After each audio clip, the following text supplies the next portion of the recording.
Teachers, what was the saddest thing you've discovered about one of your students? I was a preschool teacher at a small center in 2013. My name is Clara, and it was my very first class ever. The room smelled faintly of crayons, snacks, and the cleaning supplies we used every morning. One little boy, Dylan, stood out immediately. He was 2 years old, high-strung, constantly running, always in motion. No one could really handle him. Not the senior teachers, not the aides. He was bouncing from his aunt and uncle's house to his grandparents and then to his dad's, depending on the week. His mother wasn't in the picture at all. We'd been told she was arrested for drugs. The instability in his life was visible in the way he never sat still, in the frantic way his little hands fidgeted with anything in reach. Every morning he came in, clutching a small blanket that looked worn and threadbare. He would circle the room, touching shelves, tapping on the window, occasionally shrieking if someone got too close to his space. The other kids learned quickly to give him a wide berth. I tried to stay calm, engaging him in songs and games, but sometimes I'd just watch and marvel at the chaos he carried with him wherever he went. He had this energy that seemed like it could never be tamed, but underneath, there was always a flash of fear, a hesitancy that no one could quite name. Then, one day he just disappeared. His aunt had been his guardian that week, and he never showed up. My director, Mrs. Larkin, called her weekly for about a month. Each time the excuse was vague, something about moving schedules, transportation, or family issues. Eventually, Mrs. Larkin just took him off the roster. I remember sitting at my desk, staring at the empty space where he used to sit, his little cubby untouched, the blanket still folded neatly inside. It felt wrong,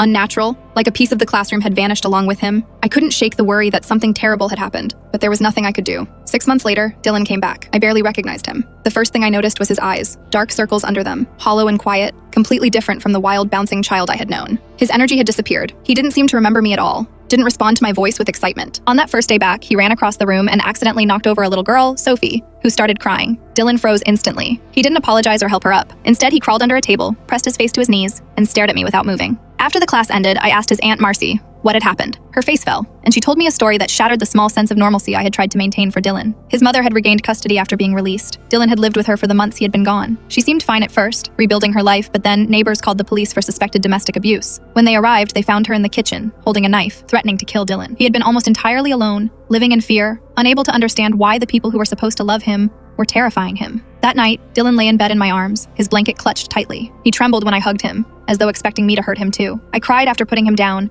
sitting in the quiet apartment, imagining what those months had been like for him. The fear, the instability, the complete lack of safety. It was impossible to comprehend for a 2-year-old. I couldn't erase the memories, couldn't make it better, and couldn't stop thinking about it. Years later, I still remember Dylan's eyes that first day back, the hollow stare that followed me across the room, the way he flinched when touched. I don't think I go a day without recalling him under that table. Small, silent, terrified. It's a memory that stays, a reminder of the fragility of childhood and the cruelty some children face without warning. It's part of my mind now, like the smell of crayons in a classroom that will never be the same.